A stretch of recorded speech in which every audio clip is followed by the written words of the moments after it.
Bonjour à tous et bienvenue dans ce premier épisode du tutoriel Apprendre le C++.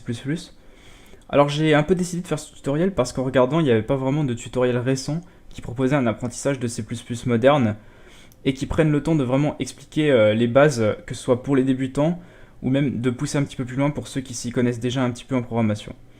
Donc c'est un tutoriel qui sera vraiment abordable par tout le monde, je vais vraiment tout reprendre depuis les bases, mais pour ceux qui veulent apprendre la programmation, qui n'ont jamais programmé, je déconseille fortement l'apprentissage du C++, pour plusieurs raisons, parce que la première, c'est un langage qui a une courbe d'apprentissage assez terrible, et la deuxième raison, c'est que si jamais vous voulez maîtriser le C++, c'est un langage qui vous prendra au moins 10 années de pratique.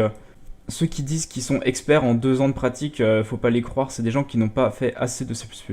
Donc pour la petite histoire, le C++ c'était un langage qui était inventé dans les années 80 par une personne qui a un nom assez compliqué à prononcer, donc c'est Björn Stroustrup.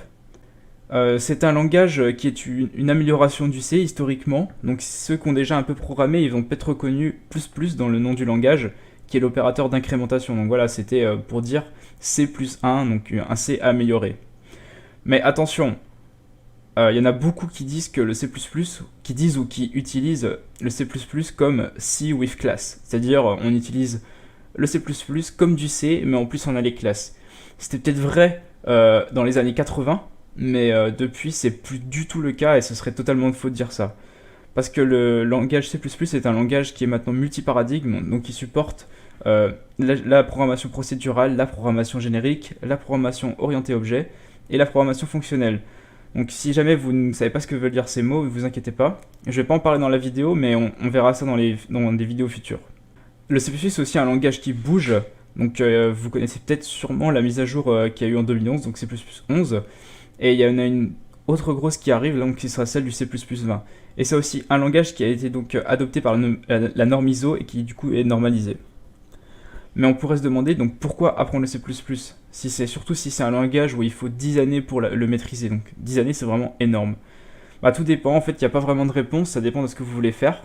En tout cas, c'est un langage qui a encore de l'avenir, c'est pas un langage qui est en train de mourir, mais étant donné son temps d'apprentissage, je vous conseille de l'apprendre que si jamais vraiment vous avez un intérêt. Donc ça peut être de la curiosité, même si vous n'avez jamais programmé, je vous déconseille le langage, mais ça peut aussi parce que vous voulez travailler plus tard dans une industrie qui utilise fortement le C++. Donc il y en a plusieurs. En général, ce sont les industries qui demandent de la performance et du temps réel. Donc il y a l'intelligence artificielle, l'imagerie, le traitement de l'image, et du coup le jeu vidéo. Il y a aussi la programmation côté serveur, mais les gros serveurs.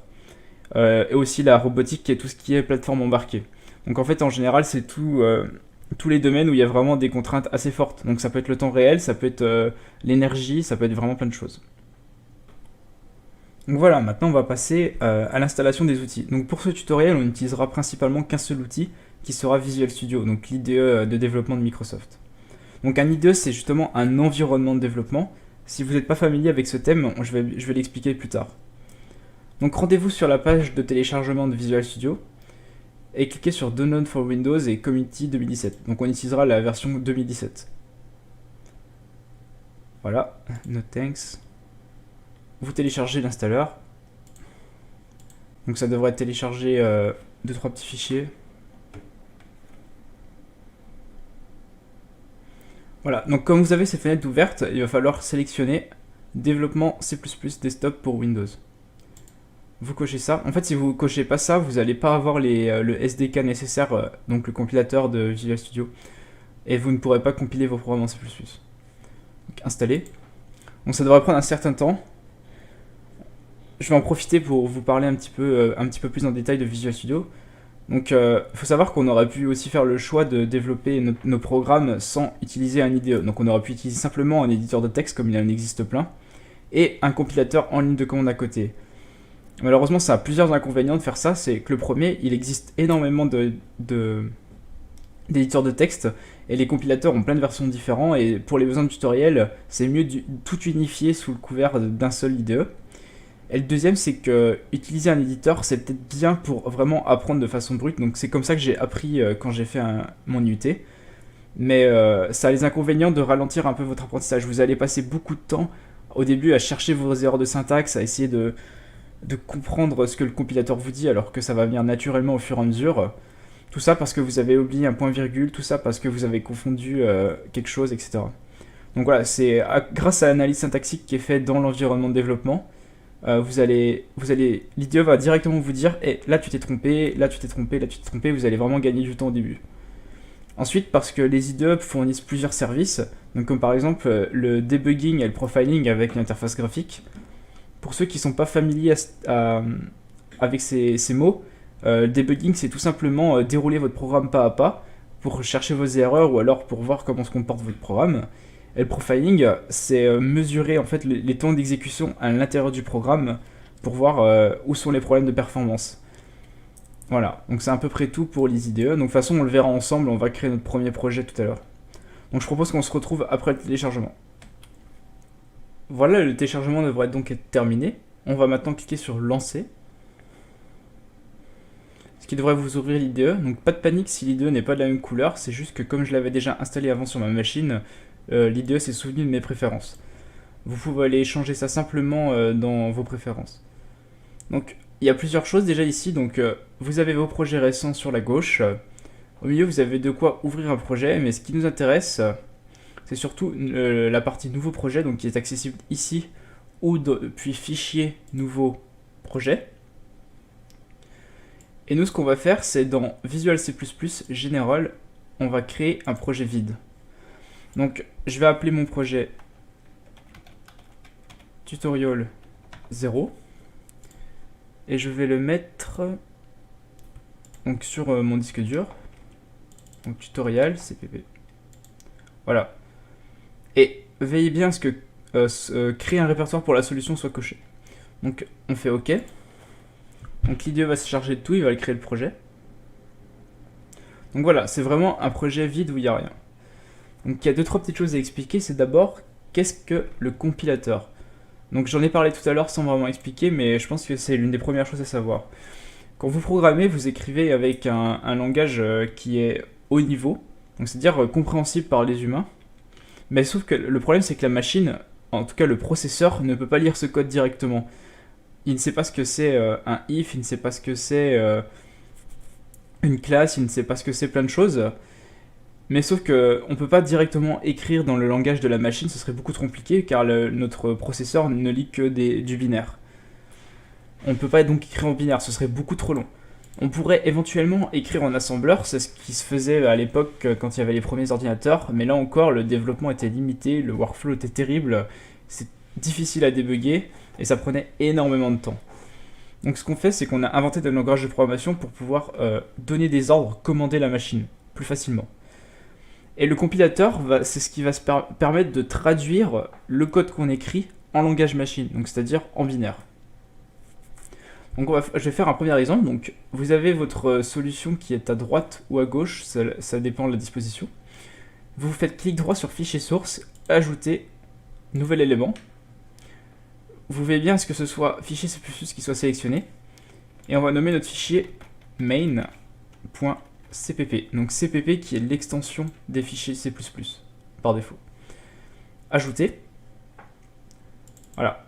Si vous double-cliquez dessus, ça nous a ajouté un fichier vierge. Voilà, je vais maintenant écrire du code, donc pour vous montrer un peu comment fonctionne l'IDE. Donc le code de base, c'est écrire ce qu'on appelle la fonction main. Donc j'expliquerai dans les vidéos suivantes exactement à quoi ça correspond. Mais pour le moment, on va se contenter d'admettre.